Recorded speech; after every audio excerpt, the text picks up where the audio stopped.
Vaincre le cancer en multipliant des actions de lutte. Tel est l'objectif de la Ligue togolaise contre le cancer, LTCC. Lors de leur dernière sortie publique, en octobre, mois dédié à la lutte contre le cancer, la LTCC, accompagnée d'autres acteurs, a animé le 29 octobre une conférence de sensibilisation suivie de présentations sur le cancer, ceci en collaboration avec les étudiants de l'EAMO. Au niveau des préventions primaires, il y a plusieurs étapes, des préventions secondaires aussi, au niveau desquelles nous avons la palpation des seins, où il faut pratiquer, les femmes doivent se palper les seins, l'autopalpation des seins, doivent consulter. Nous avons aussi les préventions testières, au niveau desquelles la radiochimie intervient et tout.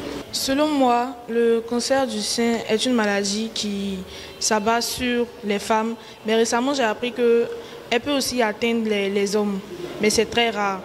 Donc cette maladie-là crée dans le sein de la femme des cellules cancéreuses qui se forment dans le sein de la femme et qui, plus elles se développent, plus elles sont dangereuses. Cette rencontre, animée par le gynécologue Dr Ketevi et M. Stéphane, directeur exécutif de l'association EVN et président de la LTCC, a été marquée par des échanges, des témoignages et des débats autour des cancers du sein et du col de l'utérus.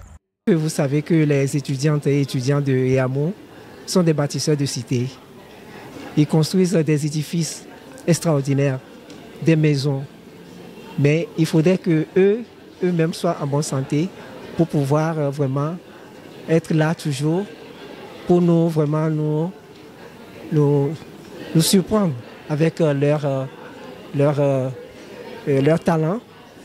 Et il faudrait aussi que, puisqu'ils sont des bâtisseurs de cité, ils vont dans des endroits très très reculés.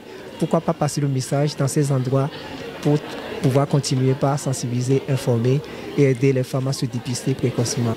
Oui, ce que nous avons dit et que ces étudiantes et ces étudiants doivent garder, c'est que de ne pas avoir peur d'échanger entre eux toujours les bonnes informations et quand ils ont une anomalie, un pépin de santé, de ne pas le cacher, de le dévoiler à leurs proches, à leurs collègues et surtout aller faire le check-up au moins une fois l'an. Faire le dépistage précoce, c'est très important. C'est seul le dépistage précoce qui sauve des vies. Seul le dépistage précoce peut permettre à la femme de se guérir et d'être exemple de ce cancer qui les dérange. Selon la Ligue, sur 973 femmes diagnostiquées au Togo, environ 524 meurent chaque année du cancer du sang. Les chiffres sont également en hausse pour le cancer du col de l'utérus. Il est donc crucial de connaître les facteurs de risque et de mettre l'accent sur le dépistage précoce ainsi que sur les moyens d'éliminer totalement cette maladie qui touche principalement les femmes mais également les hommes. L'association des étudiants de l'EAMO, consciente de la gravité de cette maladie, s'est associée à la Ligue pour sensibiliser leurs camarades étudiants afin de réduire considérablement le nombre de cas de victimes. Je pense qu'un homme qui est habitué à sa femme, normalement, c'est qu'il connaît ses seins. Donc, forcément, dès qu'il y aura une anomalie, l'homme peut être en mesure déjà de détecter et d'orienter sa femme vers les personnes compétentes ou, dans le cas contraire, lui prévoir des séances avec le gynécologue au moins une fois par mois pour faire les examens préventifs. Ces personnes, à cette femme-là qui actuellement n'en souffre pas, mais d'aller au moins dépister. Faire le dépistage, c'est très important parce qu'actuellement, on ne saura pas. Mais si tu ne pars pas te dépister, on ne va forcément pas savoir ce que tu as ou bien comment essayer de te traiter.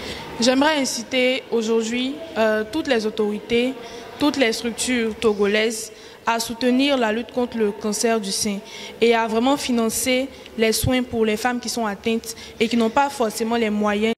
Touchée par cette initiative, l'association des étudiants de l'EAMO a offert à la Ligue une enveloppe symbolique ainsi qu'un portrait artistique aux couleurs d'Octobre Rose accompagné de signatures pour témoigner de leur contribution à la lutte contre le cancer au Togo.